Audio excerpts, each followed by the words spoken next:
Hi, it's April with Main Streets of the World, and we're at the Sawgrass Recreation Park in Florida. We're going to take an airboat ride through the Everglades and check out the park, so let's see. I'm very excited. This gives you an overview of where the park is located. We're right at the beginning of the Everglades, about a half an hour from Fort Lauderdale. And you can see what's included. 3 different area attractions for one price. And of course they have a gift shop. Hello, how are you?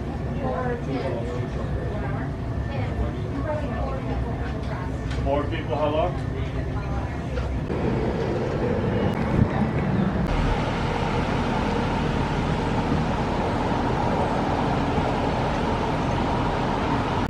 There you can see some of the boats and the waterway. Alligators are more nocturnal, so we may or may not see some now. It's starting to get warm even though it is still morning. And here you can see the airboat ride. Great time out there, all right?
Since the gator is behaving, you guys see all of those bumps on his back? Alligators can survive this.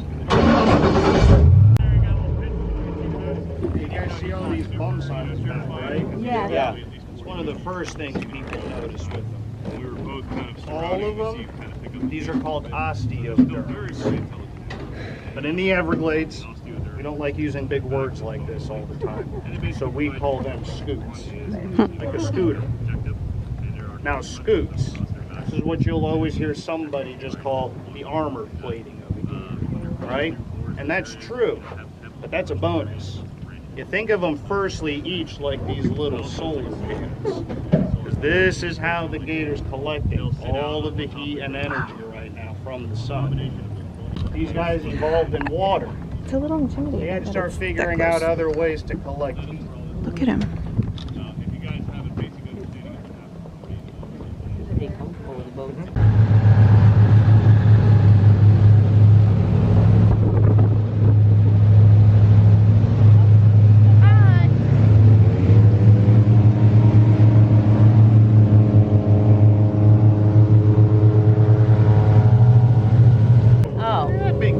It's a bigger It's sitting in the tree. This is one of the things I really like about having this tree line so close to our park.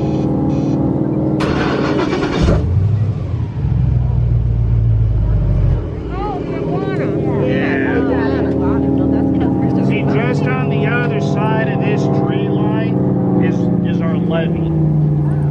So for the iguanas, raccoons, we got marsh rabbits out here.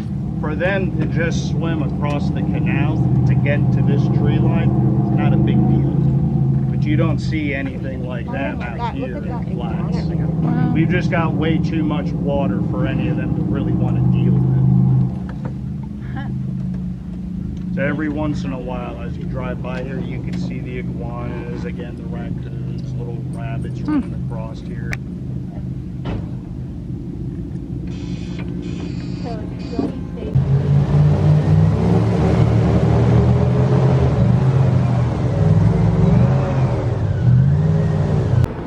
And along with the airboats, there are some animal exhibits. And it looks like they do have some food trucks. Yeah. Did you get any seafood while you were down here? No. That's all I look for. We did we did one like and then we did.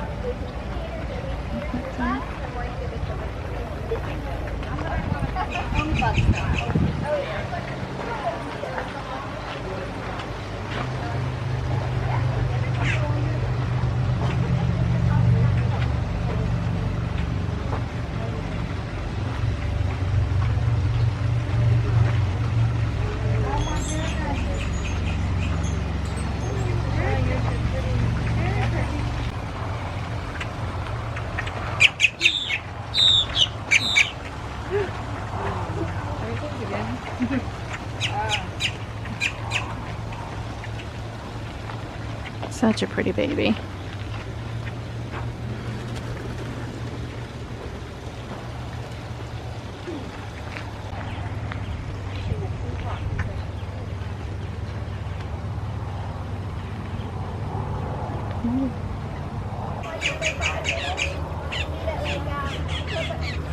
Soft-shelled turtle.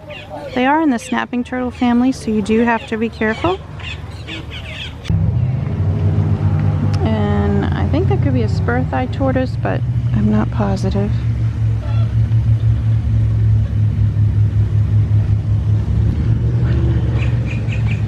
Huh.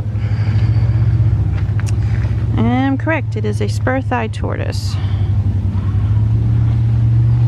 from South America. They are gentle giants.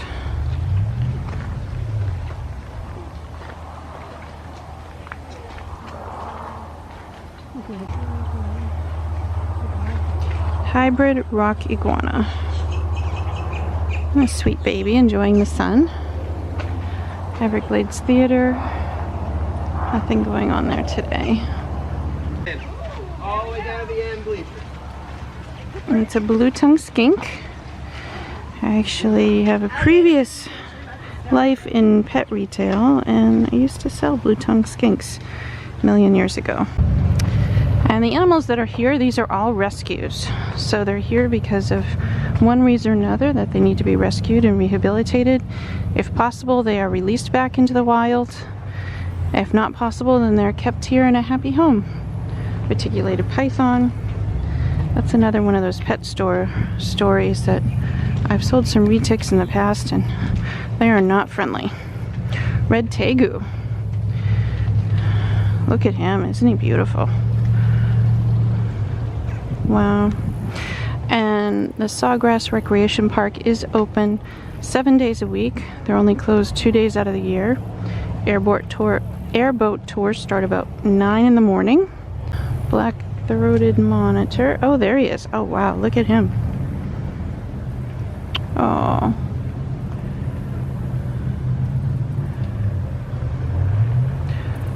Monitors are very aggressive eaters. Fortunately, I've never been bit by one.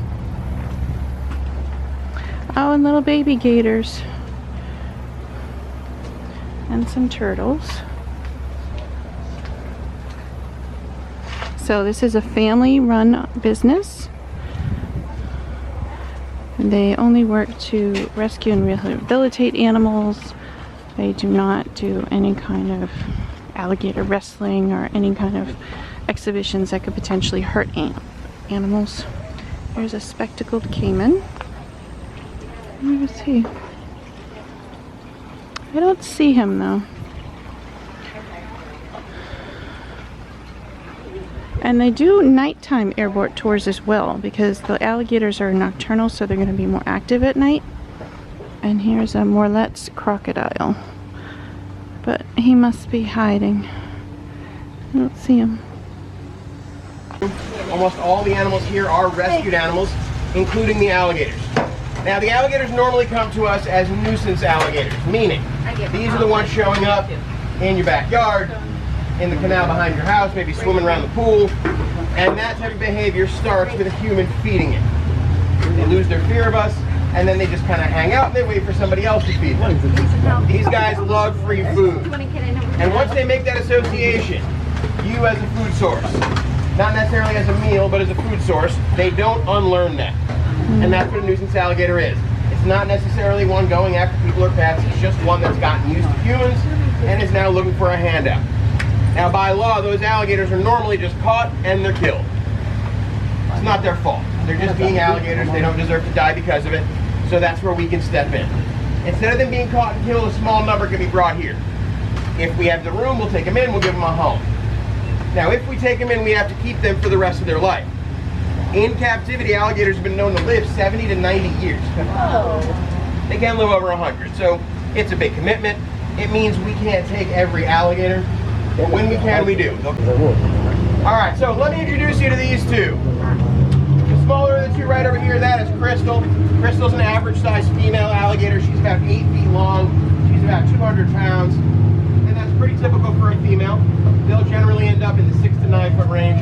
She's right in the middle of that, so very much average for a female alligator. Now, at that size, at 200 pounds, that's not a small gator. She is deadly. She can kill you very easily. She only looks small in comparison to her boyfriend. The big guy behind me, this is Cannibal. That is our largest alligator in the park. He's about 13 feet long. He's about 800 pounds. Wow. And for most of you guys, that's going to be about the biggest alligator you'll probably ever see.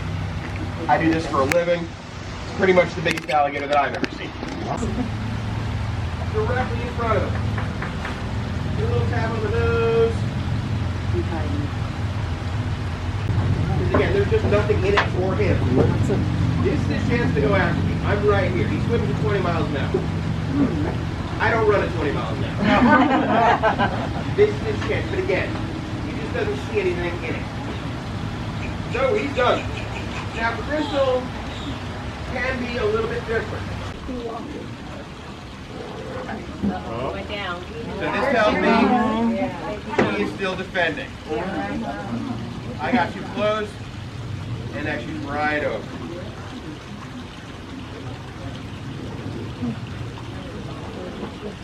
So she got a little bit closer. Make sure that if I was to get any closer, she is right there, ready to pounce. So, a little closer.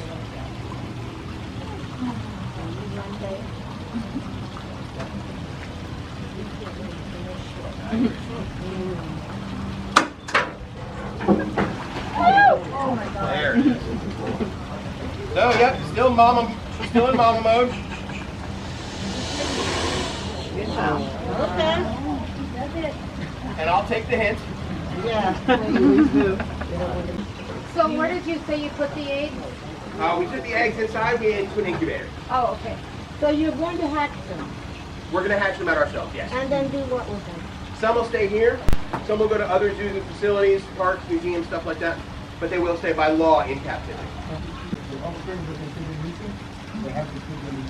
No, it's not really the problem. It's not that they see the baby gators as a nuisance and why we can't let them go. One of the problems is as soon as you start taking care of a baby alligator, it immediately associates you as a food source. So there is that nuisance aspect, but more importantly, or at least what they say what they're worried about to artificial wildlife, is, you know, if we have animals in captivity, maybe they have some novel disease in captivity. And now we go release it out into the wild, and the wild population gets infected. And that is a reasonable concern. Instead of soil. So these animals aren't very different than the wild population. And yeah, I guess it's always a possibility that they have something, you know, novel, but I mean, anything these animals got, they got from the environment. This guy's been here for 30 years. You know, he doesn't have something, he didn't just come from a pet store. You know, and they're worried about it was imported from Africa, and you know, now it's going to go infect the wild population. Love to bite you. So we put a little tape on his mouth to make sure that's not going to happen. Now when we put the tape on, we put it sticky side up. So the sticky side of the tape doesn't touch the alligator. Oh, interesting. Once we're ready to take it off, it slides right off. Doesn't stick to him or anything. It's not like ripping a Band-Aid off. Doesn't hurt him at all. So if you're going to pet him, just stay away from his head. You can pet him anywhere else. Back, belly, tail, legs. Just stay away from the head. That makes him a little bit nervous. Afterwards, hand sanitizers on both ends of the railing. Always a good idea. Donations help us care and feed the animals. They go right there in the middle. Let's give it a go.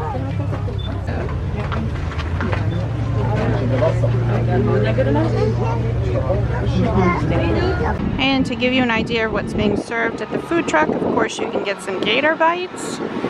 I still don't believe it tastes like chicken, so there's that, and I don't know that I would actually try one.